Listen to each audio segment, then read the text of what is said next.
संविधान से संबंधित कोई जागरूकता अभियान चला रहे हैं, क्या है और क्या चाहते हैं आप बताएं? मैं सबसे पहले तो बता दूं कि जो हमारे यहाँ ईवीएम मशीन आई है, वह ईवीएम मशीन में 64 प्रत्याशी यदि हो जाते हैं और उससे ऊपर अगर जाते हैं तो बैलेट पेपर पे चुनाव होना, ऐसा मुझे जानकारी आधिकारिक सूत्रों से लगी थी। परंतु जब मैंने 64 प्रत्याशी लाकर यहाँ पर उनसे फॉर्म भराना चाहा और उन्हें डरा धमकाकर प्रशासन द्वारा भगा दिया गया और मुझे जेल में ले जाकर बंद कर दिया गया।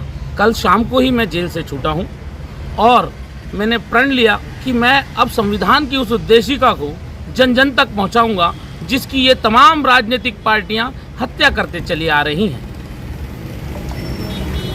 अलावा और क्या विजन है आपका? हमारी लायर्स लॉ स्टूडेंट फोर्स के अध्यक्ष सारंग काले एवं उपाध्यक्ष, नाम बताएं अपना? राजेश चावरे।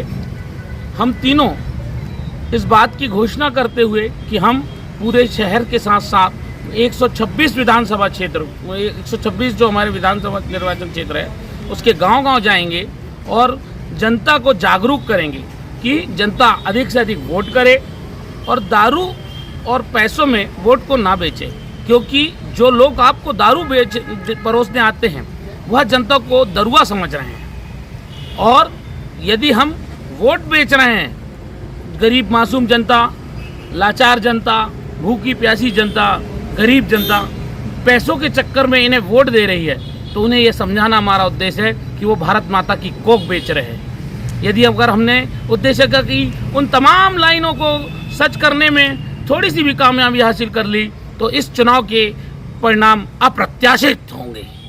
इस संबंध में आपने कलेक्टर साहब से परमिशन मांगी है सभा करने की। अगर आप ये चुनावी दौर चल रहा, आचार संहिता का दौर चल रहा, परमिशन नहीं मिली तो आपका अगला कदम क्या होगा?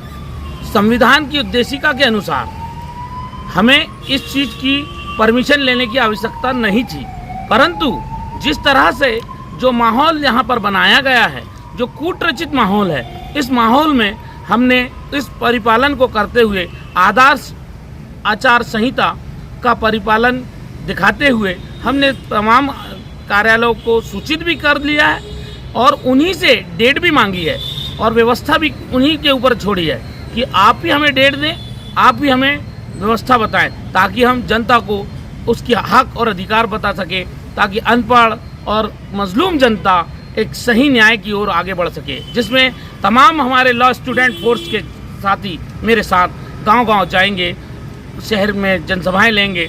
हमने जनपद ग्राउंड की मांग की है, हमने कलेक्ट्रेट सभा कक्ष के सामने के ग्राउंड की भी मांग की है, हमने राम मंदिर के पास वाला जो प्रतुल चंद द्विवेदी चौक है उसकी भी मांग की है और ऐसी कई नुक्कड़ सभाएँ जो 50 वार्डों में की जानी है उसकी भी हमने मांग उनके सामने रख दी है।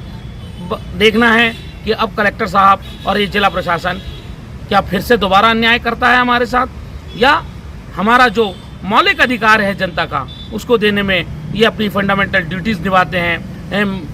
क्या करते हैं ये प्रशासन की जवाबदारी है। अब आईना प्रशासन बताएगा।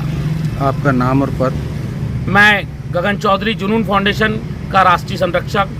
आज़ाद हिंद वाहिनी जो नेताजी सुभाष चंद्र बोस की गैर राजनीतिक संस्था है, ऑल इंडिया फॉरवर्ड ब्लॉक उनकी राजनीतिक पार्टी थी, जिसका एक अनुसांगिक संगठन है ये जो कि गैर राजनीतिक है, आज़ाद हिंद वाहिनी, उसका मैं स्टेट प्रेसिडेंट हूँ।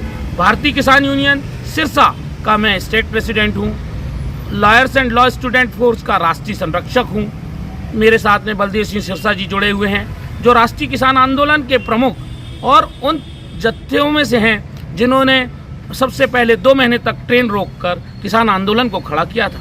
हम सभी एक साथ मिलकर और तमाम दिल्ली और गुजरात अन्य जगहों से हमारे राष्ट्रीय नेता छिंदवाड़ा आएंगे, इसलिए पहले हमने डेट डिसाइड करने की जवाबदारी कलेक्टर महोदय को दी है।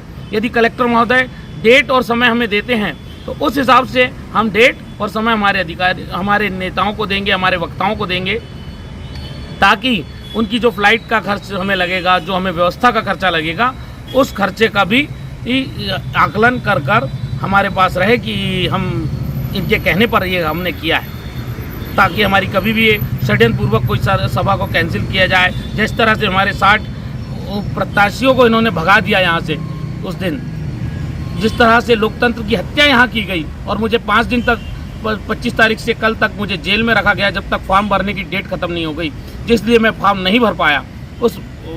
उस वेदना को, उस चोट को कोई दूसरा ना खाए।